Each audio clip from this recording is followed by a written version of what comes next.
Então, essa é a nossa aula de número 6. Hoje eu sigo um pouco daquilo que foi o planejamento que eu orientei no caderno de ensino de Sociologia. Hoje eu trago uma discussão baseada aí nos 3 teóricos que a gente já viu e na atualidade do pensamento desses teóricos. Mas para melhor orientar essa discussão, eu trouxe uma apresentação com esse tema, que é muito pertinente, muito atual, e diz respeito à nossa vida como internauta, as pegadas, os rastros que a gente deixa, e como isso vai sendo apropriado, né, por empresas, corporações, grupos com interesses diversos. Bom, então sejam bem-vindos todos aí, a galera vai chegando. Meu fone aqui está bem alto, então toda hora que alguém chega para pede permissão para participar da aula, eu recebo uma notificação aqui bem alta. Bom, mas vamos lá, vamos começar. Para essa discussão, eu trouxe essa temática para vocês. Manipulação do comportamento dos usuários pelo controle de dados na internet. Eu acho que vocês já leram, já viram notícias das mais diversas, talvez documentários, filmes e séries que abordam isso aí muito bem. Então, a gente está numa discussão sobre privacidade, sobre invasão, sobre controle, condicionamento também de comportamentos, atitudes nas redes sociais, na internet, sobre indução de consumo também, sabe? Quando a gente vai pesquisar alguma coisa na internet, algum item, de repente aquele item começa a aparecer na nossa timeline, começa a aparecer ali no feed como uma propaganda patrocinada. Então, assim, são rastros que a gente vai deixando e essas empresas que vão coletando esses dados, elas vão bombardeando a gente com essas propagandas todas. Então, existe um trabalho muito grande em cima de algoritmos, um trabalho de inteligência artificial, né, um trabalho forte de ciência da computação aí, para moldar certos comportamentos nos indivíduos. Então, eu acho que vocês já viram alguma coisa acerca dessa discussão. Tudo bem? Aí eu vou trazer para vocês aqui algumas ideias, alguns insights, para a gente ir discutindo e vendo como a gente pode se apropriar dessa discussão pelo olhar da sociologia. Tudo bem? Deixa eu colocar só o mouse aqui. Pronto. Então, olha só. Conhece essa figura aqui? Mark Zuckerberg? Conhecem? Alguns até se inspiram, né, nele, bem como um grande empreendedor, de fato, né, um cara empreendedor de sucesso. Um cara que, em poucos anos, conseguiu aí acumular uma fortuna de bilhões, E somos nós que fornecemos os dados que alimentam a fortuna dele. Tá bom? Todas essas redes aqui que nós temos, WhatsApp, Facebook, Instagram, Snapchat, lembram lá no passado? E outras coisas, era tudo da corporação Zuckerberg. Então, olha só, em 2004, ele ainda estudante de Harvard, então ele cria uma rede social lá dentro daquela comunidade ali para os estudantes. Então, o nome dessa rede social já era, né, The Facebook. Então, em 2004, aos 19 anos, o então estudante universitário Zuckerberg contou a um amigo, por meio de mensagens privadas, o que pensava dos usuários do seu novo site, para o qual forneciam dados pessoais. Se você precisar de informações sobre qualquer um de Harvard, me pergunte. Tenho mais de 4.000 e-mails, endereços e fotos. Como você conseguiu isso? Pergunta o amigo. Eles confiam em mim, estúpidos. Bom, tempos depois, o Zuckerberg ele vai se retratar, ele vai pedir desculpa, né? Diz que ali foi só um ímpeto meio juvenil dele, né? E que jamais ele faria isso. Mas o que são essas redes sociais, se não vendedoras dos nossos dados, daquilo que a gente compartilha, daquilo que a gente deixa na internet, nas redes sociais? Então, assim, ele faz fortuna em cima disso. Bom, vocês colocaram aqui no chat, tem realmente um documentário, tem um filme também que retrata isso, tem uma série de coisas aqui para a gente ver. Letícia diz, o Dilema das Redes é um documentário legal, muito bom, Letícia. Ele criou um Facebook da escola para a galera da turma, diferente de se conhecer. Boa, Edmilson, massa. Então, assim, tem muita discussão em cima disso. O que era o objeto daquela criação no primeiro momento, o que se tornou o negócio. E é um negócio fantástico, né? Sem sombra de dúvidas. Você ter pessoas de todo mundo conectadas, pessoas promovendo uma pretensa interação, mas promovendo, discutindo, levantando dados e uma série de coisas.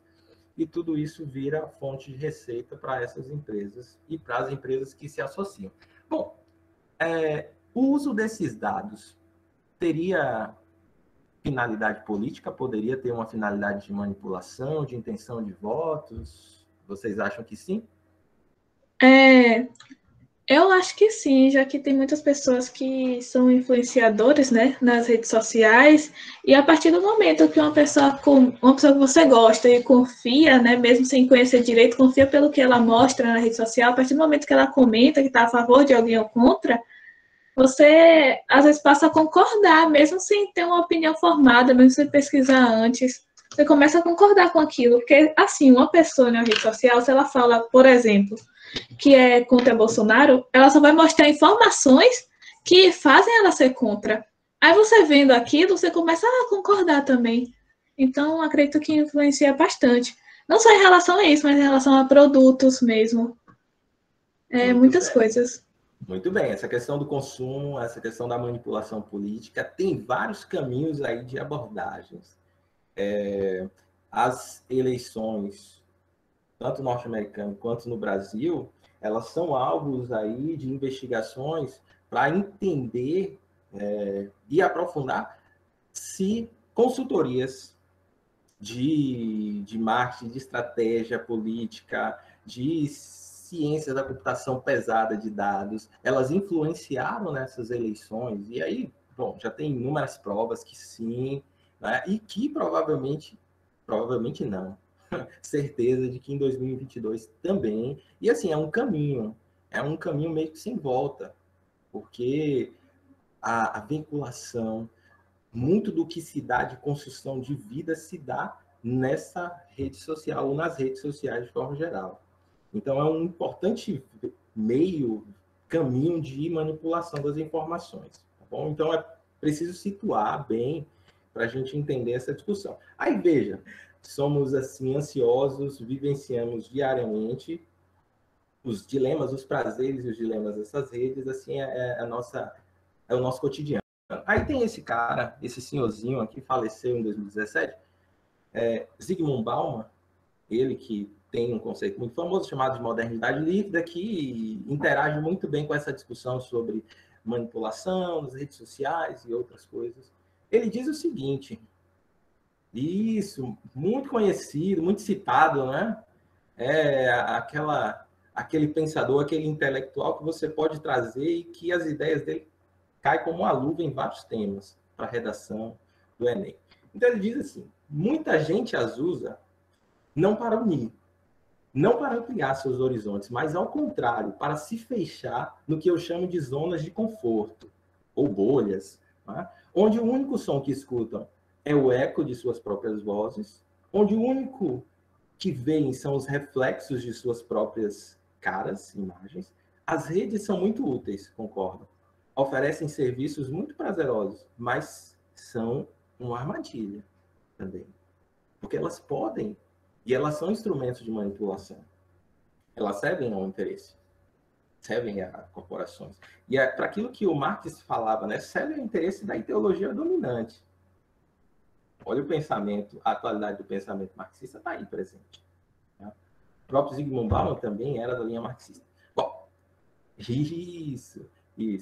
Aí veja, esse é um dos pensadores que faz muita referência nos seus estudos, nos seus escritos sobre. E tem muitos outros. O Zygmunt Bauman é sempre lembrado porque deixou uma obra vasta sobre isso. Mas tem muita gente da filosofia, muita gente da sociologia que discute muito pesado. Tá bom? Deixa eu ver aqui o que vocês estão falando. A quem serve, né? Ou ao que serve esses grandes veículos de comunicação? Bom, o interesse da ideologia dominante está ali posto. Beleza, então vamos lá. Zygmunt Bauman é uma referência importante, a gente vai ter uma aula ou algumas aulas sobre o pensamento dele, mas eu trouxe só para ilustrar um pouco desse raciocínio. Essa referência eu coloquei para vocês ontem, num espaço que eu chamei de biblioteca, lá dentro do sala de aula. É um livro espetacular, recomendo demais que vocês leiam. Eu tentei até buscar o audiobook, o áudio do livro, mas não encontrei com qualidade, eu só encontrei com aquela voz robotizada, chata. Mas quem encontrar, eu até peço que encaminhe para mim. Então, esse é o livro Admirável Mundo Novo, do Aldous Huxley. Então, ele foi escrito em 1932. Já tem aí um bom tempo. Mas é um livro que define muito bem a nossa sociedade atual. Bom, na história, o Huxley ele narra aí a história de uma sociedade futurista, em que seus habitantes passam por um pré-condicionamento biológico e psicológico para que vivam em harmonia com as leis sociais e com o sistema de castas. Opa, sistema de castas, ó, citado aqui de novo. Lembra que eu falei sobre o filme O Tigre Branco? Vale a pena buscar, quem tem Netflix, assistir esse filme para entender o que é o sistema de castas na Índia e como é que se constrói, né, que se dá a construção cultural de uma sociedade hierarquizada. Beleza.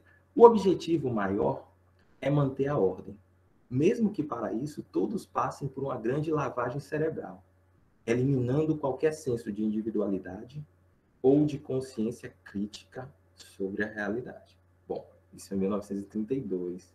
Essa era a visão visionária do Huxley. E aí, muito provavelmente, vocês já viram.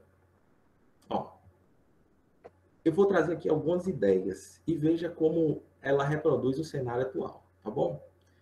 No livro, o Huxley coloca os temores que ele tinha sobre esse tal progresso da humanidade. Então, olha só. O Huxley ele temia que nos dariam tanta informação que nos reduziriam a um estado de passividade e egolatria. Então, longe da informação ser crítica o suficiente para nos movimentar, nos mobilizar a uma ação, esse excesso de informação ele nos torna passivos, sempre espectadores da realidade, sempre espectadores de uma fábula criada pela grande imprensa, pela grande mídia. Eu estou falando alguma asneira aqui? Alguma inverdade? Porque é esse cenário que a gente tem. Eu mostrei para vocês esse GIF, eu acho que em algum momento de aula, não sei. Mas os 3 reloginhos, eles sintetizam esse momento atual. Tá? O primeiro é a informação, que está nesse loop, assim, ó, correndo, veloz, intenso, significando para a gente o bombardeio, o excesso de informação que a gente tem. O tempo, que é o mesmo, é também uma construção cultural, social. E o conhecimento, que ele é um pêndulo. Ele vai e volta, ele estaciona em muitos momentos. Então, para lembrar que a gente não deve confundir informação com conhecimento, tá bom? Então, informação, esse era o temor do Huxley. A informação nos deixava cada vez mais passivos. Essa ideia também foi sintetizada pelo Humberto Gessinger, que é o líder daquela banda Engenheiros do Havaí. Recomendo que vocês escutem. Então, Humberto Gessinger, numa das suas canções, disse o seguinte: no dia a dia da nossa aldeia, há infelizes enfartados de informação. Bom, esses versos, eles coadunam com aquela ideia, com aquele temor do Huxley, né, de que a gente vive passivo, de que a gente vive enfartado, exaurido, exausto com esse excesso de informação. O Huxley ainda temia o seguinte, que a verdade fosse afogada no mar de irrelevância. Então, eu estou vendo que vocês estão citando aí sobre as manifestações, elas não tiveram a devida cobertura e tudo mais. Bom, a cobertura que se dá é a cobertura, muitas vezes, da irrelevância. Exatamente para confundir as pessoas.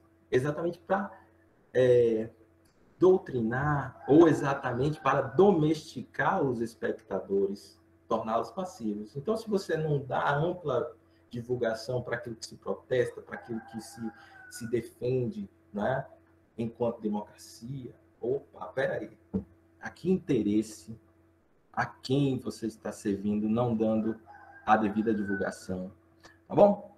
Então, ele falava o seguinte, olha só os exemplos aqui. Conheça o novo remédio que emagrece sem exercício e sem dieta. Bom, isso aqui eu acho que vocês já viram aí em inúmeros sites, já viram na timeline de vocês, no Instagram e outras coisas.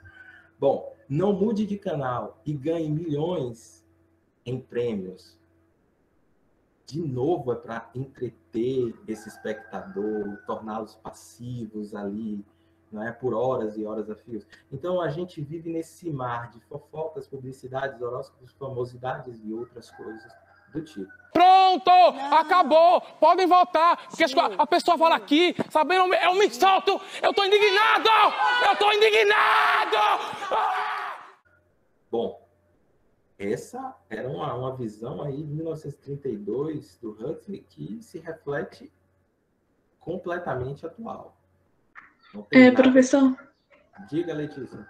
Essa questão de deixar a gente mais tempo assistindo ou fazendo alguma coisa assim, me lembra o TikTok. Eu não tinha TikTok. Aí eu baixei e percebi que toda vez que eu apertava uma vez para sair, o vídeo mudava. Você tem que apertar 2 vezes para sair. Aí quando o vídeo muda, às vezes chama sua atenção, aí você fica mais tempo. Eles fazem uma série de experiências, viu, Letícia? Com os usuários. Eles vão montando estratégias ali psicossociais, de ação, de instrumentalização. Então, esse mecanismo que você está citando, a clicar 2 vezes, eles já perceberam, tudo bem, se o usuário clica uma vez e já sai do programa, já sai do aplicativo, bom, a gente perde aquela audiência cativa. Então, vamos dar para ele mais alguns segundos, ele vai sentir que ele precisa clicar 2 vezes para sair, mas nesse tempo ele está vendo um outro vídeo que é do interesse dele, que ele já visualizou, que você visualizou, você gosta de ver vídeos sobre os cachorrinhos, sobre gatinhos e tal. Então, aquilo começa a vir para você e vir em série. Então, isso vai te deixando ali, ó, mais domesticado, naquela posição passiva de espectador. Isso é uma estratégia pensada, né? Tem uma dinâmica para isso. E aí é por isso que os dados que a gente fornece, os rastros que a gente vai deixando, vai moldando e o programa, o aplicativo vai entregando aquilo que a gente tem de interesse. Olha, isso aqui é interesse. Então, vamos colocar um monte de coisas sobre isso. Bom, a mesma coisa se você começar a pesquisar as coisas lá dentro do Instagram. Então, você pesquisa um tema e vai pesquisando, aquilo começa a aparecer. Quando você já abre a busca, já aparece uma série de coisas afins, assim, ao seu interesse. Pronto. O Huxley também, ele temia que nos tornássemos uma cultura trivial, banal, né? Com excessivas distrações. E aí, já para encerrar, ele diz, em Admirável Mundo Novo, as pessoas são controladas pelo prazer. Bom, eu acho que vocês já viram algumas séries, alguns filmes que exatamente trabalham essa ideia de manipulação das massas a partir do pão e circo, né? Daquilo que agrada ali, daquilo que é mais trivial, mais banal. Então, ele temia que seríamos arruinados por aquilo que amamos. Tá baixo, Manuel, mas tá gravando aqui, depois eu vou melhorar o áudio e aí eu coloco para vocês no sala de aula. Pronto. Inspirado nessa obra, a Pitty, ela escreve essa canção aqui, Admirável Chip Novo. Alguém conhece? Já ouviu? Nunca ouvi, não. Luana já, Letícia não, Gabriel sim, pronto. É do primeiro álbum da Pitty. Bom, ela teve outras bandas, teve outros discos, mas esse é da carreira dela, da carreira solo. Então, nessa música, ela retrata a manipulação das ações humanas em razão do uso das tecnologias, que terminam por influenciar o comportamento dos indivíduos. Ela vai dizer na música assim, pane no sistema, alguém me desconfigurou, Aonde estão meus olhos de robô? Eu não sabia, eu não tinha percebido. Eu sempre achei que era vivo. E aí no refrão ela vai dizer: pense, fale, compre, beba, leia, vote, não se esqueça. Parece um mantra, assim. E é bem isso que a gente tem, né? Colocado pela mídia, pelas redes, de forma geral. Pense, fale, compre, beba. A gente é estimulado a todo momento. E aí, não obstante, tal questão transcende a arte e mostra-se presente na realidade brasileira através da filtragem de dados na internet e sua utilização como ferramenta de determinação de atitudes. Olha, aquilo ali que você estava citando dentro do TikTok, não é, Letícia? Consequência direta do interesse do mercado globalizado e da vulnerabilidade dos usuários. Assim, torna-se fundamental essa discussão desses aspectos a fim do pleno funcionamento da sociedade. Bom, a Pitty, ela se inspirou na obra do Huxley, escreveu essa música. Depois vocês vão lá e vão ouvir, vão baixar a letra para entender melhor. Tem um outro cantor, Zé Ramalho, grande Zé, nordestino. Ele escreve uma música chamada Admirável Gado Novo. Também inspiração lá no Huxley. E, bom, essa música tá aí no nosso imaginário. Eu acho que muitos de vocês conhecem, né? Aquela Êô, vida de gado, povo marcado, povo feliz. Bom, o povo foge da ignorância, apesar de viver tão perto dela, e sonham com melhores tempos idos, contemplam esta vida numa cela ou numa tela. Esse seria um retrato dos tempos atuais, né? Então, a sociedade, ela vive nessas celas modernas, enjauladas, sonhando com tempos melhores, mas acomodados na passividade, anestesiados de todas as formas. Então, esse pensamento, veja como uma obra literária, ela depois se traduz numa canção, numa outra canção, ela se traduz numa realidade super atual. Pronto, aí Luana já está trazendo aquela discussão do seguir padrões, né, do ser aceito na sociedade, a ideia durkheimiana, lembra do fato social. E a gente pode analisar as redes sociais enquanto um fato social. É exterior, é geral e é coercitiva. Os indivíduos são moldados e são levados a fazer e ter determinadas atitudes para ser aceito, para ser isso, para ser aquilo, para pertencer a uma bolha social. Bom, então tem muita coisa interessante aí para a gente analisar. Aí percebam, olha quanto isso é repertório sociocultural. Quanto disso você pode utilizar, de repente, como referência na sua redação? Bom, é a música, é a obra literária, é aquele pensamento do sociólogo, do filósofo tal. A gente vai ver aqui algumas coisas também que vão oferecer mais repertórios para a gente. Quem já assistiu algum episódio dessa série aqui, Black Mirror, essa não é uma série contínua, assim, no sentido de ter o mesmo enredo, tá bom? E ser uma construção ali linear. Não é. Cada episódio é um filme em particular, mas todos roteirizam sobre essa discussão sobre a tecnologia e como essa exacerbação da tecnologia influencia, molda. É uma série futurista, mas traduz muito da nossa realidade atual.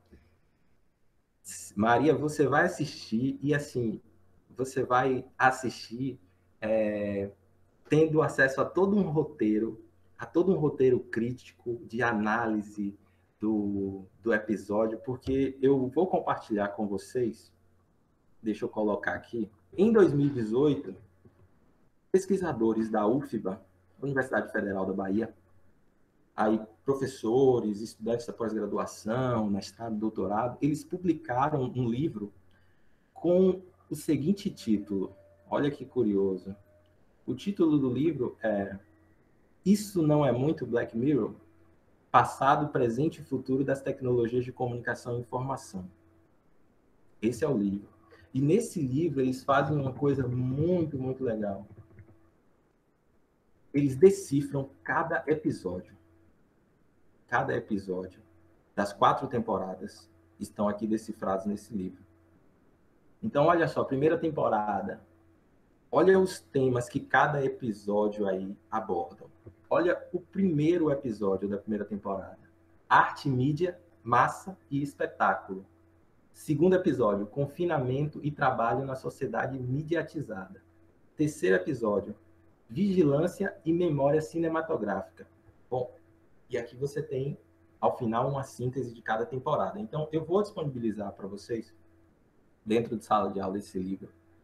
Recomendo para quem gosta de séries e para quem gosta de entender esses roteiros, esses enredos. Para quem assistiu algum episódio e não entendeu nada, tá aqui a chance de entender, tá bom? E aqui vai servir de repertório para vocês.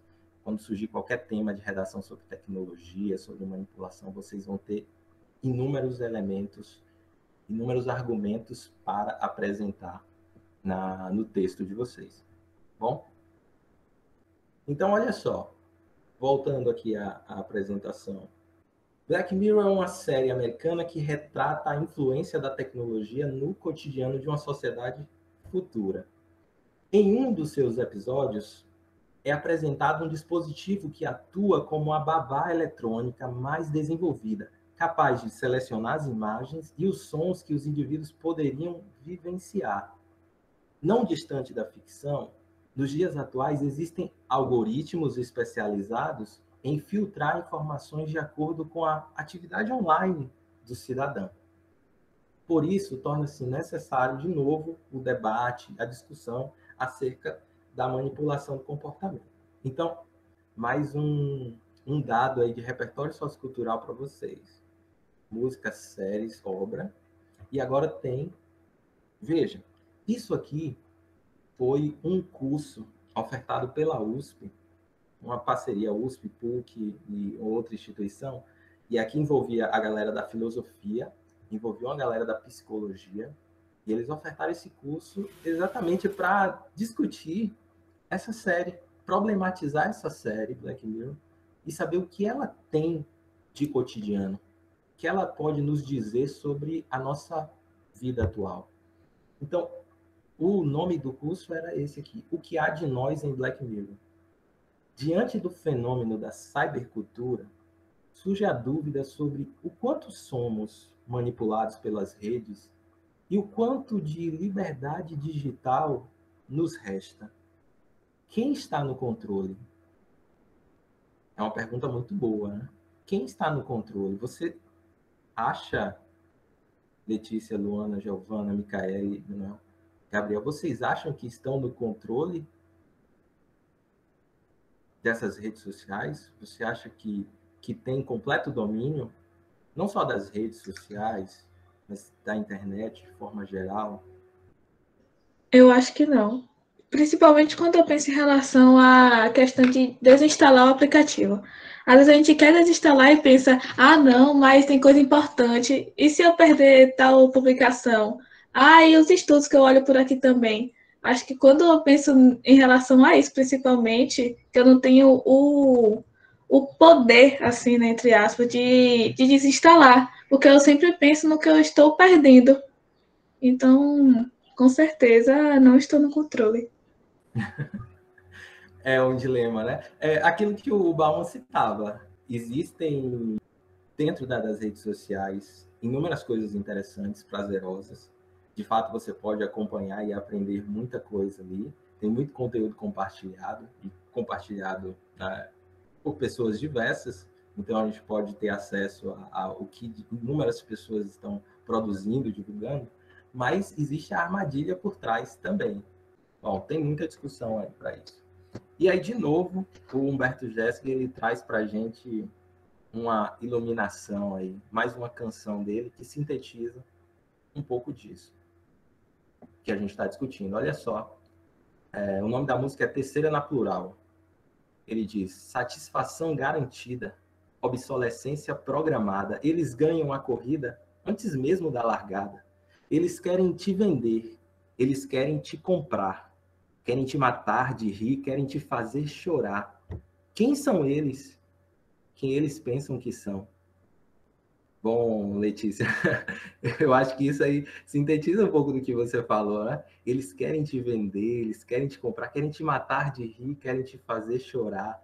Então, olha as induções todas, os caminhos que são criados, as amarras que são criadas para prender os indivíduos nessas redes, nas teias dessas redes sociais, né? A ponto de, pô, se eu sair daqui, eu deixo de...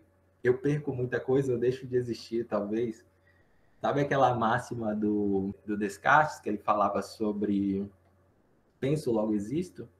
Então tem gente que brinca, né? Posto, logo existo. Se eu estou nas redes sociais, eu existo. Se eu posto, eu tenho que mostrar.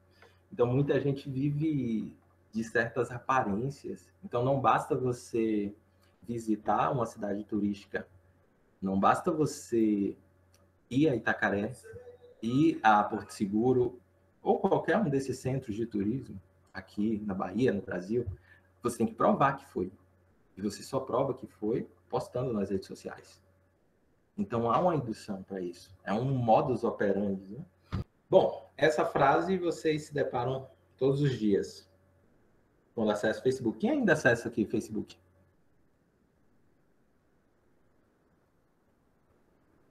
Giovana ainda acessa. É o quê? Quem ainda acessa o Facebook? Eu de vez em quando. Mas não posto mais nada também, só pra ficar vendo a vida dos outros. O que é Facebook, professor? Poxa, amiga, já nem lembro.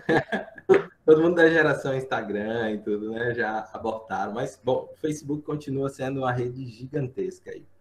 E olha só, essa é a pergunta de abertura dentro lá da tela inicial do Facebook. Então, quando você quer postar alguma coisa, sempre tem lá o que você está pensando. Então, olha só, por trás dessa frase aparentemente ingênua, é possível não apenas saber o que o internauta pensa, mas também moldar o comportamento dele, o que prova que há um controle sobre a sua capacidade decisória. Então, a partir do momento que você posta alguma coisa, a inteligência artificial, os algoritmos começam a trazer coisas que casam, que são afins àquilo que você postou, aquele seu sentimento no momento. Então as coisas começam a ir surgindo para você. Você, olha, que coisa! Parece que alguém leu meu pensamento. Não, leram sim, de fato, porque você entregou o seu pensamento aqui. Diga, Manuel. 2015, né? Eu pivetinho, quando eu criei o Facebook. Aí, foi né, tipo, logo assim, no ano que minha mãe faleceu e tal. Daí eu vi esse negócio aí no que você tá pensando. Aí eu coloquei que eu tava com muita raiva, né, de Deus. Porque minha mãe tinha falecido, e, tipo, assim, bem desse jeito, assim, bem explícito do textinho. Aí minha tia me chamou pra conversar e tal, só que lá não era, você via aquilo aí, você não era obrigado a escrever ali realmente o que você estava sentindo, os seus sentimentos ali, pra pessoas desconhecidas e tal. Aí eu peguei e apaguei até. Foi um negócio pesado, tipo, pra uma criança. Mas Sim, depois eu não entendi. e exatamente, viu, Manuel? Porque você fica muito vulnerável. Porque se você posta tudo da sua vida, todos os seus sentimentos, ali na rede você pode ser julgado muito fácil. Você tem vários instrumentos de manipulação. Então, a pessoa que posta demais aquilo que pensa, o que sente, ela pode ser alvo de uma série de situações. Situações bem perturbadoras. Então, é uma recomendação também. Não postem sentimentos, não postem pensamentos muito íntimos, né? Muito profundos. Você. Então, tem uma situação interessante. Olha só, essas 3 introduções que eu mostrei para vocês são introduções de redações nota 1000 do Enem. Foi uma redação de 2018, um tema de redação de 2018. Esse tema do início ali da aula era exatamente o tema da redação do Enem de 2018. E olha só como a discussão é super pertinente. Então, veja, toda essa discussão que a gente faz, esse repertório que a gente vai trazendo, referências, músicas, séries, poxa, casam certinho com essas temáticas que podem surgir dentro de uma prova de redação. E percebam, eu fiz uma enquete lá na sala de aula, perguntando quem já tinha feito ali, realizado a inscrição da isenção do Enem e tal. Muitas pessoas responderam, sinalizaram que já fizeram, outras que não pretendiam fazer o Enem, né, que não pretendem fazer o Enem em 2021, tudo bem. Mas, assim, tem pessoas aqui que vão prestar um concurso público, querem a carreira militar, polícia rodoviária, polícia civil. Bom, em todas as provas de concurso você vai ter uma prova de redação. E trazer referências, trazer citações, trazer esse recorte, essa leitura de mundo é fundamental. Trazer um pensamento filosófico, sociológico, trazer a referência, de repente, de uma série e intercalar, contextualizar aquilo com essa leitura, com a temática que está sendo proposta, tudo isso vai ser fundamental. Então, eu deixo aqui para vocês algumas situações, algumas dicas. Mas antes eu quero observar o seguinte com vocês.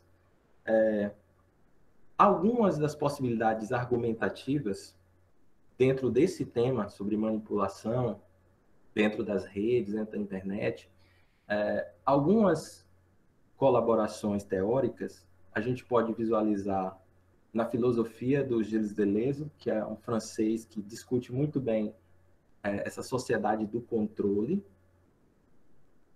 O Michel Foucault discute um conceito importante sobre sociedade disciplinar, uma sociedade que é cada vez mais normatizada, que tem comportamentos padronizados, aquilo que você falou aí, Luana, lá atrás, importante. E filósofos ali da escola de Foucault. Professor? Oi. Foucault é aquele que fala sobre a prisão de Isso. certo indivíduo? Isso. O livro mais famoso dele é Vigiar e Punir. Um livro importante em que ele vai discutir exatamente o que é essa sociedade disciplinar, como ela se molda, a influência e a construção dos regimes totalitários aí por trás, né? Quais são os interesses, como a grande mídia, a grande imprensa, ela se articula aos poderes para deixar essa população cada vez mais anestesiada.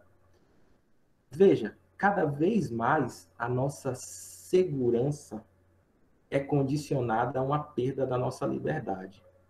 A nossa liberdade é a todo tempo vigiada. Então, isso é uma característica que o Foucault vai discutir. E esses dois, né, filósofos, toda a escola de Frankfurt, tem contribuições interessantes. Então, a gente vai ter uma aula sobre indústria cultural, então a gente vai ver conceitos do Adorno, do Horkheim. Então, esses dois aqui que discutem a ilusão da liberdade e a razão instrumental, né, do capitalismo, que sufoca todas as relações humanas, sempre transformando tudo em mercadoria, tudo em lucratividade. Então, isso é bem uma leitura marxista. Então, assim, são teóricos, pensadores, que a gente poderia trazer para discutir essa temática. Bom? Então, é importante. E aí eu chamo a atenção de vocês para uma coisa. Só um detalhe aqui, estatístico, curioso. Sobre as notas 1000 do Enem. Elas vêm caindo ano após ano. E aí a gente se pergunta, a nossa pergunta é, o que está acontecendo? Por que é tão difícil fechar essa prova? Eu pergunto para vocês. Letícia, você fez, não foi o Enem ano passado, esse ano. O que você achou? Por que é tão difícil assim, fechar a redação? O que você acha? Olha, o Enem desse ano meu foi meu primeiro Enem, né? E foi complicado, porque eu não pensei tanto na redação, já que eu precisava dar nota para passar no terceiro ano também. Então, como a redação era só não zerar, e a nota tinha que ser acima de 400, eu foquei nas questões e não foquei tanto na redação.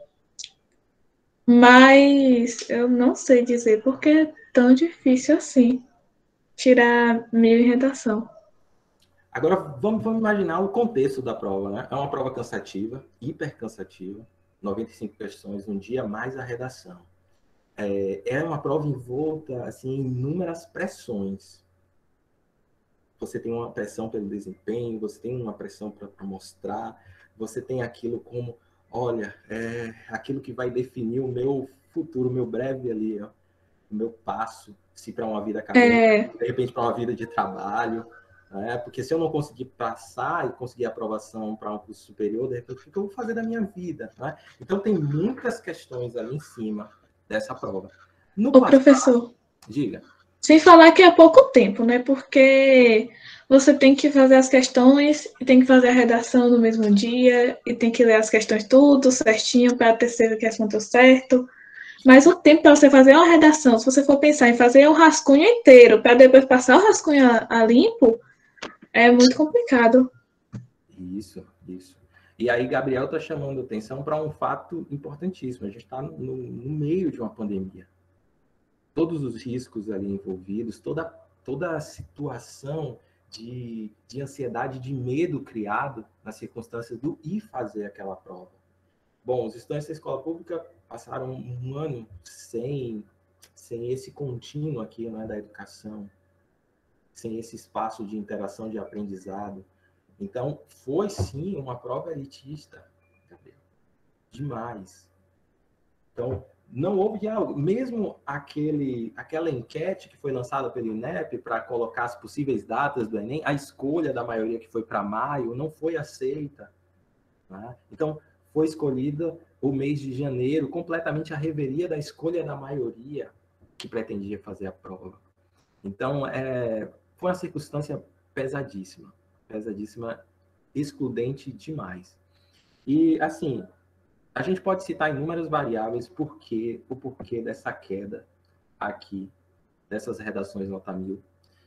A gente pode citar isso porque o peso da prova hoje, ela define inúmeros horizontes. No passado, a prova do Enem, quando eu fiz mesmo, a prova não habilitava o ensino superior. Era só uma prova para a gente testar conhecimentos. Então, você ia fazer uma prova tranquilo. Eu fiz o Enem em 2006. Então, eu fui fazer uma prova, estava lá no terceiro ano, ensino médio, não valia acesso à universidade, porque o acesso à universidade era por vestibular. Então, você ia fazer o vestibular daquela universidade. Tudo bem. Então, eu fiz o Enem em 2006, eu tirei uma nota de 800 e tanto numa redação, mas assim, eu fiz a prova sem pressão. Para vocês que vão fazer, é um contexto completamente diferente. Você já vai com aquela carga, a pressão toda, você já trabalha um ano e já ficam mentalizando, então existe muita ansiedade, muita perspectiva em cima daquela prova, aquele horizonte ali. Então isso é complicado. Eu deixo como dica, assim, alcançar a nota 1000, assim, não carreguem esse fardo de querer alcançar. Entendam como é a prova, entendam o que é esse texto dissertativo argumentativo, como é a estrutura dele. Todo ano, o INEP lança essa cartilha do participante. Nessa cartilha, você tem a fundamentação do que é a prova de redação, das possibilidades ali, da estrutura, como é avaliada a redação, tá bom? Então, o tema sempre permeia um tema de ordem social, científica, cultural ou política. Bom, isso dá pano para manga, inúmeros temas podem surgir daí, mas vocês têm aí um tempo para ir treinando, e nesse treinamento da redação, não se furtem de citar esse pensamento sociológico, esse pensamento filosófico, as séries, as músicas, os filmes, todo esse repertório que vocês vão construindo ao longo da vida de vocês. Vocês observaram que naquelas 3 redações, as 3 introduções ali traziam referência a um repertório sociocultural. Era uma série, era uma música, era a própria vivência e utilização da rede social que permitiu aquela última redação citar o Facebook, citar aquela frase. Né? Então, tudo isso é importante nesse caminhar de vocês. E eu coloco 3 dicas. A primeira, leia essas redações nota 1000. Aprendam com elas. Aprendam a estrutura de texto, a argumentação. Ali tem muitas referências interessantes do que vocês podem utilizar, tá? E construir bem o texto, amarrar muito bem. A dica número 2 é ter um conhecimento de mundo variado. Então, ouvir, escutar muita coisa, muitas músicas, gêneros diferentes, estar sempre com o ouvido atento, aberto a indicações, sugestões, ler livros diversos. E terceira dica é sempre ilustrar esse conhecimento, esse seu argumento de mundo com a filosofia, com a sociologia, com a geografia, com séries, músicas, filmes e história em geral. Tudo isso forma para você uma base interessante para você apresentar dentro da sua redação. Tá bom? Só para não perder a graça, não adianta ter uma citação linda de um pensador renomado e não ter articulação com o restante da argumentação. Né? Então, você vê aquele tema e fala, pô, aqui eu vou citar Durkheim, aqui eu vou citar Karl Marx. Massa, eu vou começar a introdução assim, ó, dando tirando aqui onda, mas aí quando chega na construção dos argumentos, tudo se perde. Né? Então, tenham cuidado com isso. E aí eu trago como exemplo, já para a gente ir encaminhando para o final da aula, esse tema aqui, a persistência da violência contra a mulher. Esse foi o tema da redação 2015 do Enem. Aparentemente, né, em vista das discussões, das leituras que a gente tem, vamos, esse é um tema fácil, né, para a gente dissertar. Quem considera esse um tema fácil?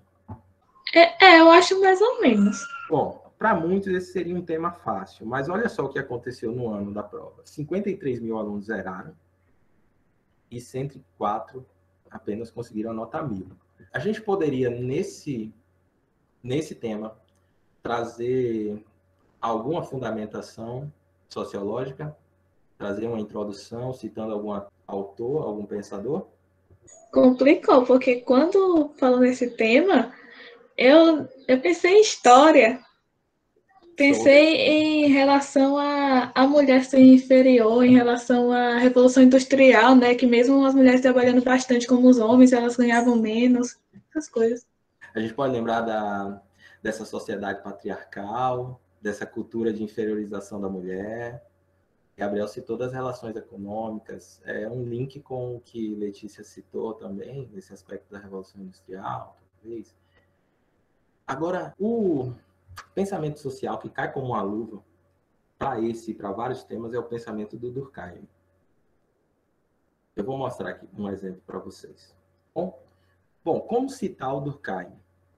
Eu vou mostrar aqui uma introdução para vocês, e aí vejam. Você já começaria a prova assim. Essa introdução vale para qualquer tema que aborde alguma coisa que ofenda aos direitos humanos, aos direitos do cidadão. Bom?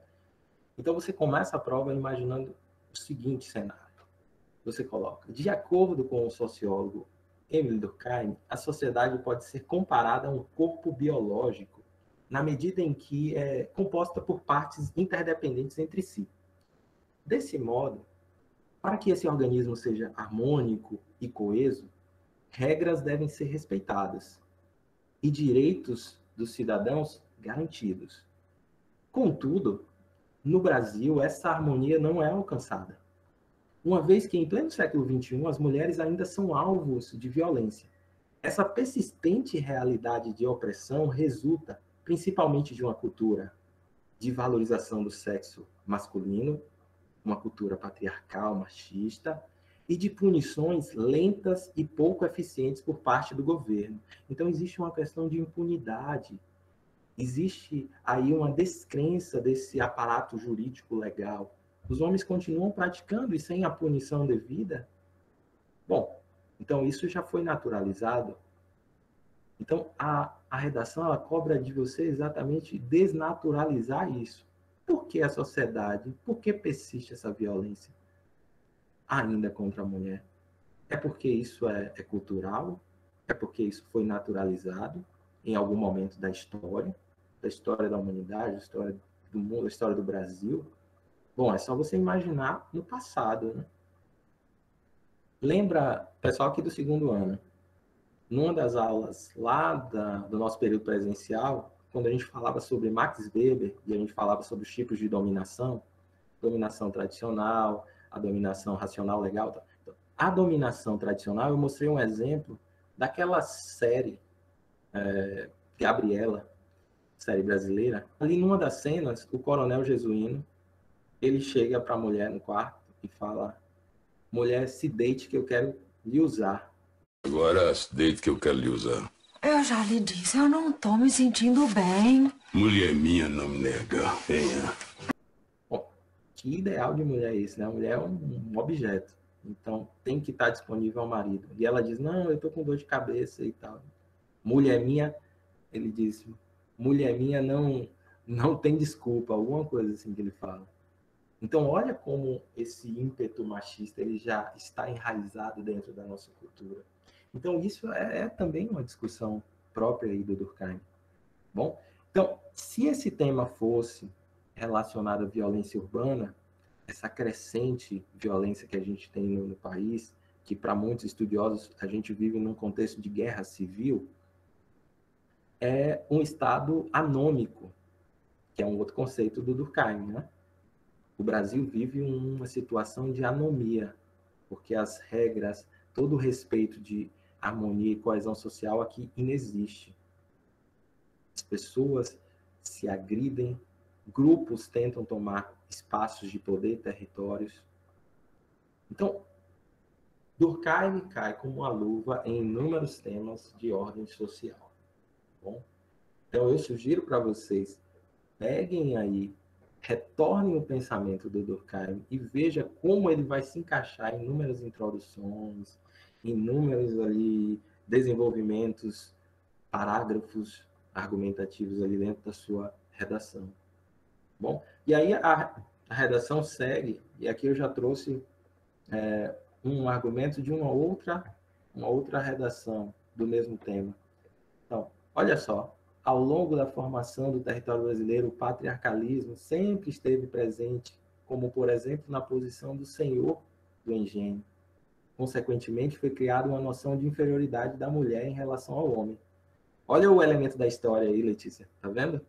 Você poderia buscar aquela sociedade tradicionalista, aquela sociedade patriarcal, nossa, aqui, nessa construção desse Brasil, e tudo isso vai reforçar essa cultura de inferiorização, de submissão da mulher. Bom, então são elementos da sociologia, são elementos da história que você vai trazer. Você poderia citar agora a série, talvez a cena daquela série Gabriela, ou de inúmeras cenas de filmes, novelas, que você poderia trazer à mente aí a discussão. Tá bom? Entenderam o raciocínio? Bem interessante essa questão. Também outra coisa que as pessoas costumam usar muito é a questão das leis, né? Essa parte que fala sobre punição lenta é interessante porque se uma mulher sofre alguma coisa e pede restrição, né? Como é que vão garantir que a pessoa não vai se aproximar dela?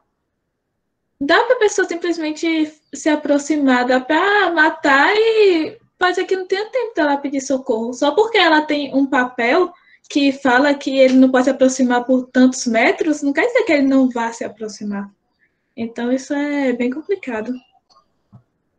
Não tira a intenção, né? Aquele que está com aquela motivação de agredir, de causar mal à pessoa, ele não vai diminuir essa intenção só por conta de um papel, só por conta de uma restrição legal. Há que se ter outros mecanismos. E o mecanismo passa exatamente pela educação, porque há que se formar um outro tipo de sociedade, uma outra mentalidade. Uma mentalidade que tanto obedeça o aparato legal, jurídico, ali estabelecido, e uma outra mentalidade que entenda que não existe essa diferença, que a gente não pode naturalizar qualquer situação de diminuição, de submissão da mulher. Bom, então tudo isso é importante. Aí pronto, são mais argumentos que você vai ter que trazer, você vai ter que elaborar. De novo, a princípio ele parece ser um tema fácil, mas você vai ter que trazer uma série de elementos para discuti-lo. E é importante que você comece a escrever. O que eu quero chamar a atenção é o seguinte: toda vez que o tema problematize algum tema social, algum tema que assim se coloque como um desrespeito aos direitos humanos, aos direitos dos cidadãos e tal, a ausência do Estado, pronto, você pode trazer o Durkheim. Porque o Durkheim ele vai tratar sobre as instituições sociais, ele vai entender essa sociedade como um corpo coletivo, como uma consciência coletiva. Então, há que se ter coesão, há que se ter uma harmonia dentro dessa sociedade, das suas instituições. Então, quando uma instituição falha, opa, o mecanismo de coesão social é desfeito. Quando o aparato jurídico ele falha, perde a sociedade. Quando o aparato de segurança falha, perde a sociedade. Quando o aparato educacional, então, se o tema fosse evasão escolar e outras coisas, pronto, você também vai trazer o Durkheim, você vai trazer Karl Marx e outras coisas. Então, dentro dessa aula, eu queria trazer exatamente a atualidade do pensamento desses sociólogos. Não só dos 3 que a gente já estudou, mas de tantos outros que a gente vai ver aqui. Então, para você fazer uma boa prova de redação, seja para o Enem, seja para um concurso público, se você traz esse repertório sociocultural, você vai conseguir desenvolver um bom texto e você vai conseguir obter uma boa nota. O seu score, a sua avaliação, o seu desempenho ali vai ser alto. Então, é fundamental que você leia, se aproprie e traga esse conhecimento para a vida. Porque todos esses temas aqui que aparecem são temas nossos, são atuais, são cotidianos. Então, eles permeiam. É importante a gente ter as referências, as devidas leituras.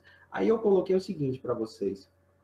Lá no sala de aula, eu já coloquei para vocês o caderno de ensino. E aí, uma das atividades, não é uma atividade para vocês, essa é uma atividade para o pessoal que não está tendo acesso à internet. Né? Então, disponibilizei o caderno com algumas atividades. E olha só, uma das atividades é essa aqui. Olha só, eu coloquei a atividade 2 para a galera que está sem acesso à internet, essa aqui, ó, que é essa elaboração de um mapa comparativo, um quadro comparativo entre as ideias desses pensadores todos aqui. Então, imagine o seguinte, Manuel, Tauan, Giovana, Luana, Letícia, a galera toda que está aqui na sala. Imagine você construir um quadro comparativo, trazendo a visão social de cada pensador, sociólogo, tal, que a gente vem estudar, alguns métodos de análise e trazer algumas referências, citações, e citar aqui também como é que o pensamento desse filósofo ele pode ser trabalhado em temas como violência urbana, em temas como tecnologia, manipulação, isso, aquilo, pronto, você vai construindo as suas referências, porque quando você chegar em qualquer redação, você vai ter um norte bem interessante construído, tá bom? É só fazer um quadro comparativo, a partir daquilo que você vai lendo, vai estudando, fala, pô, não, Durkheim, caramba, cai como uma luva nesses temas. O Bauman, assim, assado. E tantos outros, tá bom? Então eu deixo essa dica para vocês.